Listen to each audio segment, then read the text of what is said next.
Good morning. How is everyone? Today is Wednesday, October 6th. The month is flying by already. We are 6 days into the month of October. I can't believe it. I cannot believe how fast time is flying. Does anyone else feel like the days are just flying by? Right? Before you know it, October's going to be over already. Good morning, Greg. All right, so today we're up to Psalms chapter 6. I am going to read it out of the Amplified and the NRSV, but I'm going to flip it up today. I'm going to read the Amplified first, and then I'm going to read the NRSV version, okay? Greg, you having a good morning? I hope so. All right, so this is the Amplified Classic. To the chief musician on stringed instruments, set possibly an octave below. But let me just go back up here. And the reason why I said I was going to read these in both translations today, because originally I was only going to read the Amplified Classic. Oh, you know what? Do I have the Amplified and not the Classic? Hold on, this is the Amplified. I'm going to leave it here. I'm not going to switch. This is the Amplified today. This titles it Prayer for Mercy in Time of Trouble. But the NRSV calls it a prayer for recovery from grave illness. So let's go back over, to the Amplified. A prayer, they call this a prayer for mercy in time of trouble. All right, a Psalm of David. O Lord, do not rebuke or punish me in your anger, nor discipline me in your wrath. Have mercy on me and be gracious to me, O Lord, for I am weak, faint, and frail. Heal me, O Lord, for my bones are dismayed and anguished. My soul, as well as my body, is greatly dismayed. But as for you, O Lord, how long until you act on my behalf? Return, O Lord, rescue my soul. Save me because of your unfailing, steadfast love and mercy. For in death there is no mention of you. In Sheol, the netherworld, the place of the dead, who will praise you and give you thanks? I am weary with my groaning. Every night I soak my bed with tears. I drench my couch with weeping. My eyes grow dim with grief. It grows old because of all my enemies. Depart from me, all you who do evil, for the Lord has heard the voice of my weeping. The Lord has heard my supplication, my plea for grace. The Lord receives my prayer. my prayer. Let all my enemies be ashamed and greatly horrified. Let them turn back. Let them suddenly be ashamed of what they have done. All right, so that was the Amplified. Now let's go over to the NRSV version. And this one says, a prayer for recovery from grave illness to the leader with stringed instruments according to the Sheminith, a Psalm of David. O Lord, do not rebuke me in your anger or discipline me in your wrath.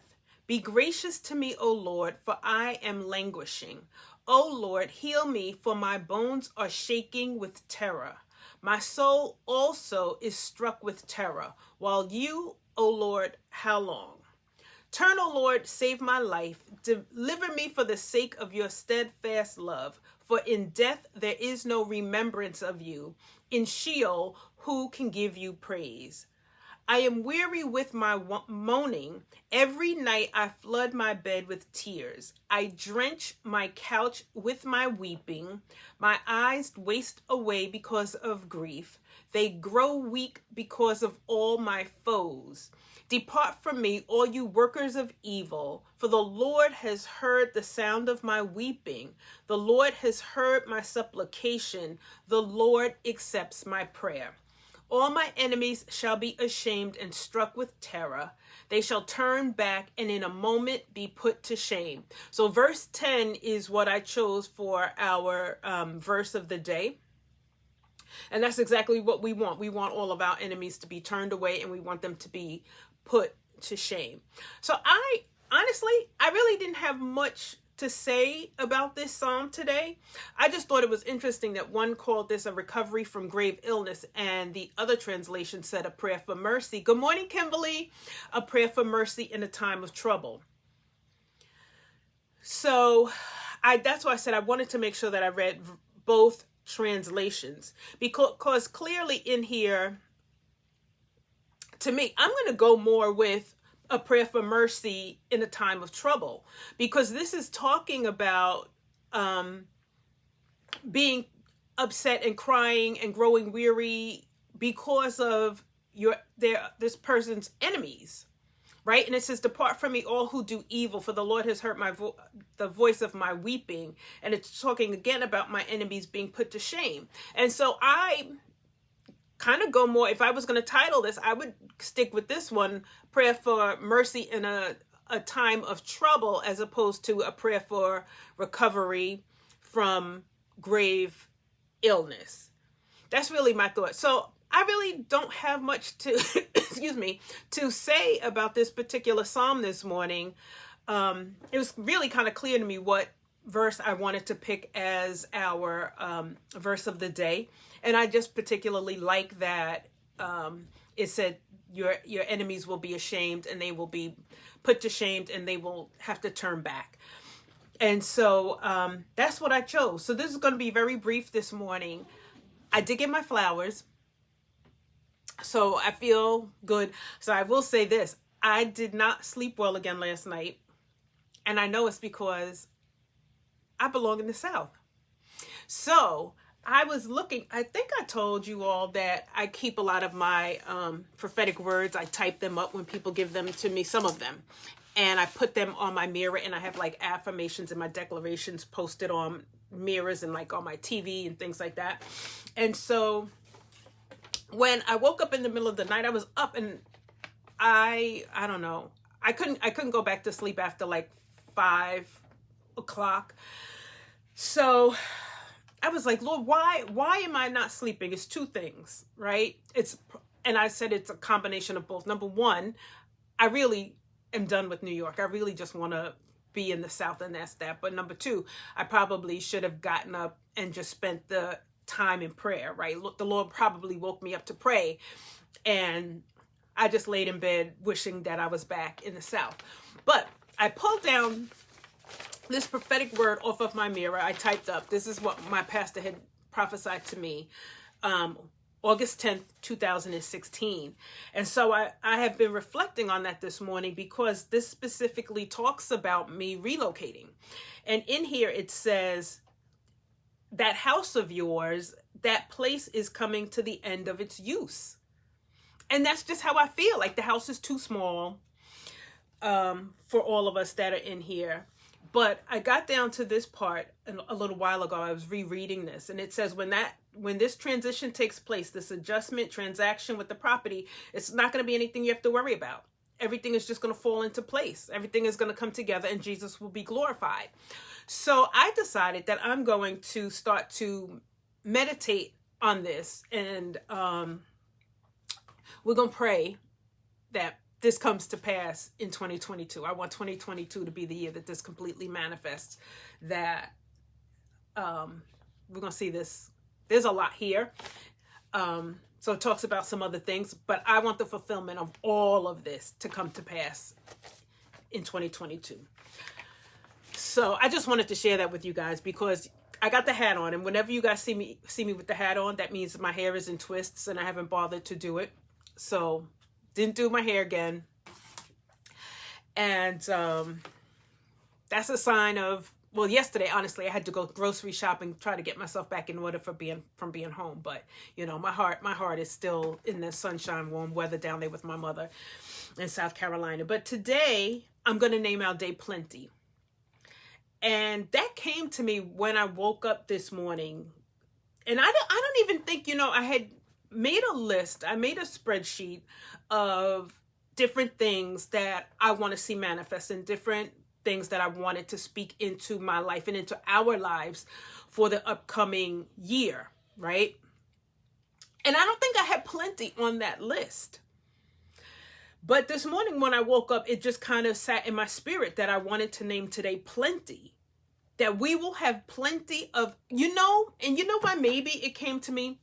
Because honestly, when I did my grocery shopping, I didn't do everything last night, but my mind is so set on making sure that I have my house prepared and stocked up for these shortages and outages and whatever is going to come. Like, I'm really being intentional in making sure that I have an abundance, which we spoke about, of everything that I use on an everyday basis, right? I feel like I don't go a day now without hearing people warning of upcoming shortages and that the shelves are going to go bare. And I'll say this, I went to the store last night I keep saying, I can't find the water that I like. I went to the store yesterday, I couldn't even find the individual bottles at all. I can't find the brand anywhere on the shelf. And so that just started to say to me, Allison, we're slowly starting to see things vanish. And as I was in the store, I was paying attention to different shelves and just looking at the quantities for different items. And if you pay attention, I don't know, well, let me just say this, in where I am. And I was in 2 stores yesterday. But start to take a look in your stores and see if you're seeing a decrease in supplies. And so I started to pay attention to the shelves in certain areas of the store. And they definitely are, I'm not going to say bare, but they're not full. And so when I left and I went to the second store to try to find my water, I couldn't even find the individual bottles. I told you they used to have the gallons, and then it went to I had to buy the individual bottles. I can't even find the individual bottles. And so that's already alarming to me. And then I heard some people talking about they're already putting limits. I heard someone say yesterday, I'm going to go to Costco today. I didn't go to Costco yesterday, but I heard somebody on the internet yesterday say Sam's Club, something like that. We don't have Sam's Club up here. We have Costco. They're already limiting certain, certain items. Like, I guess you can only buy 1 thing of toilet tissue now. And my daughter said she went to go get toilet tissue the other day and she couldn't get it. They didn't even have it. And so I think as more and more people start issuing these warnings and people start to act and they start to buy and stock up, we're going to see the shelves go bare.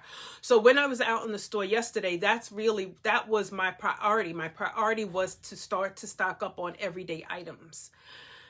And so this morning when I woke up and I couldn't go back to sleep, and I just, instead of trying to lay in the bed, I just sat up and swung my feet to the side of the bed, and I just kind of sat there for a little bit.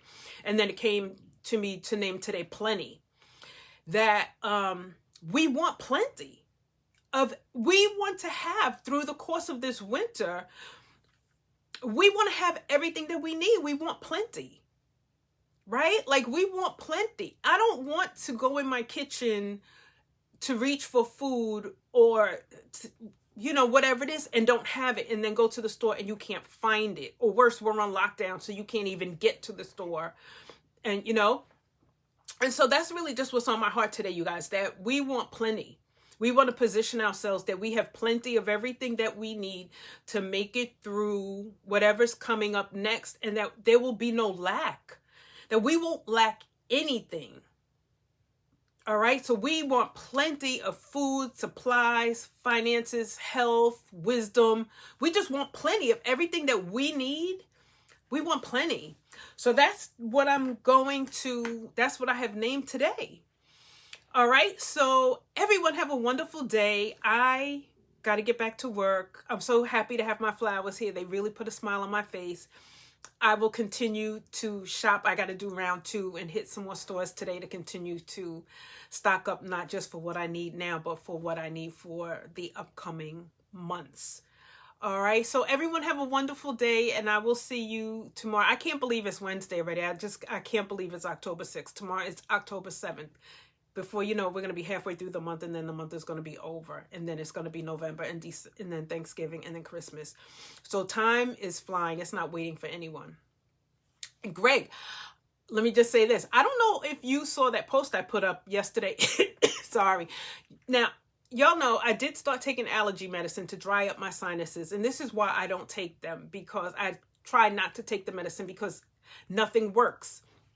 Nothing. And I refuse to put 5 different chemicals, 5 different products in my body like the doctors wanted to give me every day, because I have year-round allergies all my life, and I just don't want to kill my organs. And so bear with the cough, I'm sorry, but I have started taking the allergy medicine. It just doesn't work, so I'm just going to come right back off of it as I try to detox my body. But Greg, I put up a post yesterday, Kimberly, I don't know if you saw it either, about the ants.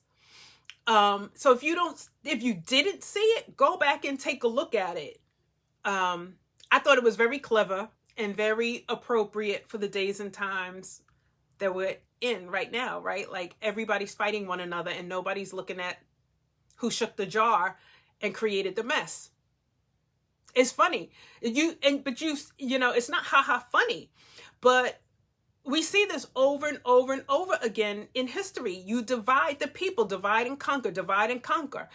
There's always some sort of crisis or some sort of divide that people strike up to get us fighting, so that we take our eye off of what's really going on. And then when it's all done, we're no better off. We're like in a worse place, while the people who are pulling the strings and manipulating everything, they're just getting richer and richer. And they sit back and they laugh because we're running around fighting each other, right? Whether it's the white and black fighting, whatever it is. But, we're suffering, we're fighting and suffering, and they're off living a life of luxury, collecting millions and millions and millions of dollars. And when I was in Clubhouse last week, I heard somebody say, I'm not going to name any names, but one particular person has made $9 million last year. And I'm going to leave it at that. If you want to know more, you can ask me privately. I won't say it on here.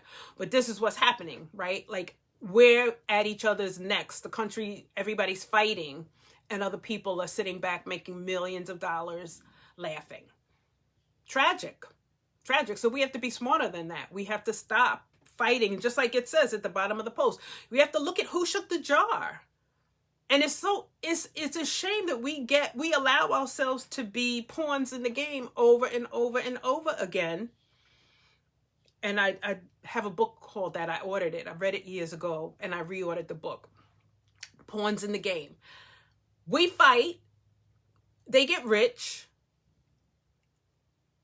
and then where are we? It doesn't get us anywhere, right?